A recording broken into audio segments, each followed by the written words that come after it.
Hey folks, and welcome to the Salty Seaman. I've been seeing a lot of chatter going around last couple days. Couldn't get a lot of good info on whether it's just a rumor response to the change in uniform regs for the girls, which includes ponytails, but the idea that there's going to be some changes to beard policy coming through in the Navy, a Navadmin. Now, of course, a lot of people are excited about this possibility, whether real or not, but it's interesting to discuss a little bit.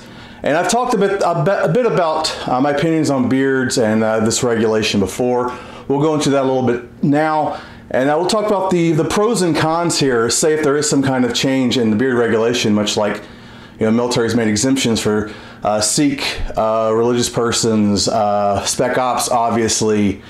But really, we're talking about grooming standards, and it's something that goes back to since we've had a Navy. They change pretty much with the times, usually to reflect what's going on in society. What is acceptable grooming standards for the populace at large?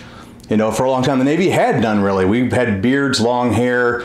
We were a bunch of sailors. It was a lot looser for us than other militaries, and as time went on, they began tightening up, treating the Navy more like a real military, and suddenly we're going to mandatory short hair, and then the beards went away post World War I across the board because they were a seal hazard for gas masks. Now, this is my understanding. I might be fucking some shit up here, but yeah, it's still the reason they use today when someone brings up like, why can't we have beards?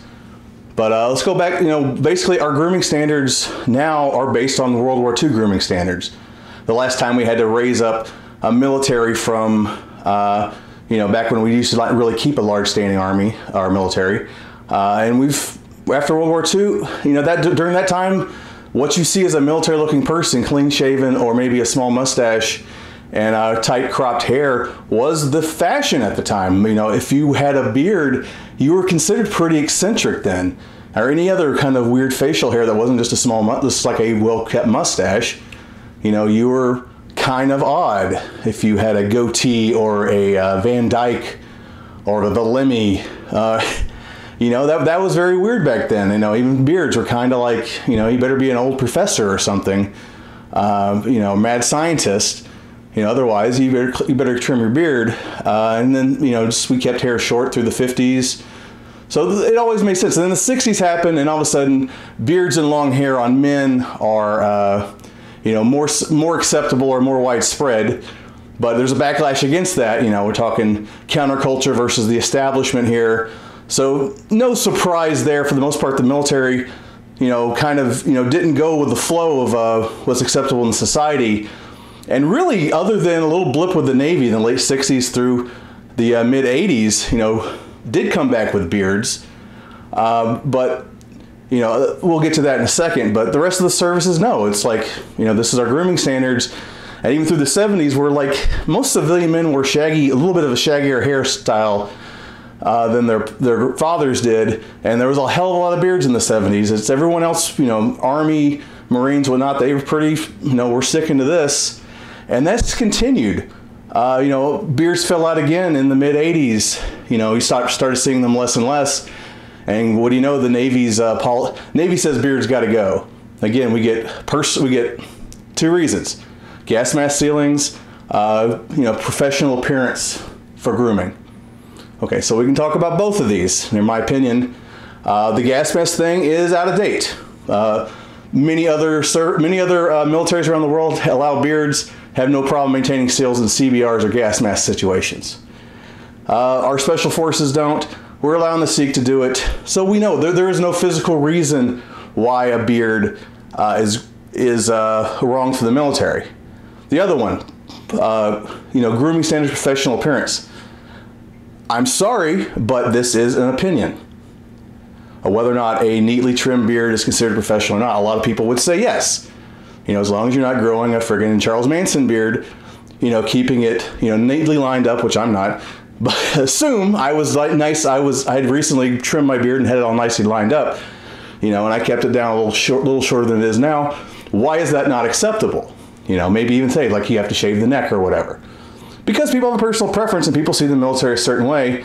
And the people making the decisions are career military people who are just used to what the standards are. And they look at it and it's like, why? You know, the beard to them is like just from their being institutionalized. You see facial hair as a, you know, a non-professional eccentric thing. You don't want it. But, I mean, we're looking at, you know, I remember in the 90s when the goatee started to make a kind of a comeback. Or I should say the Van Dyke. It's been mislabeled as a goatee. Technically, a goatee is just the facial hair. But regardless, people call it a goatee. Yeah, that was a big fashion trend. And there was a little talk like, hey, can we allow a neatly trimmed just goatee, if not full beard? And it was just laughed out of court. Moving on to the 2000s and the 2010s, beards are very, very common and popular. Say I'm rocking one, and it's definitely, I'd say probably half the population of males I see anymore rock some kind of facial hair. So the Navy at least thinking we're loosening up on some grooming standards here. There's gonna be, I can see pushback on this already with the ponytails. There's a lot of people saying what bullshit that is, and I could definitely see it with the beards. You know, but again, if it's not an actual safety hazard, it can be presented in what a reasonable person would consider will maintain established professional grooming in terms of, you know, trimming a beard, keeping a ponytail from not being crazy. You know, as long as it's, you know, I don't see a problem with it. If there's no technical reason and your only real reason is you just don't like it, it's not good enough. I think the U.S. military needs to move on. Allow people to have their beards. Allow the ponytails out a little bit. Don't worry about tattoos, you know, beyond just disgusting things. But, you know, stop worrying about the tattoos. You know, allow beards. Allow people to have a little bit of freedom. You know, as long as they're doing their jobs and you're doing the training, this should be stuff that we can figure out and adjust grooming standards as needed and find a common ground. Anyway, that's all the Salty Seaman has for now. Thanks for tuning in. I'll see you next week. Probably finally getting that military movie bullshit done.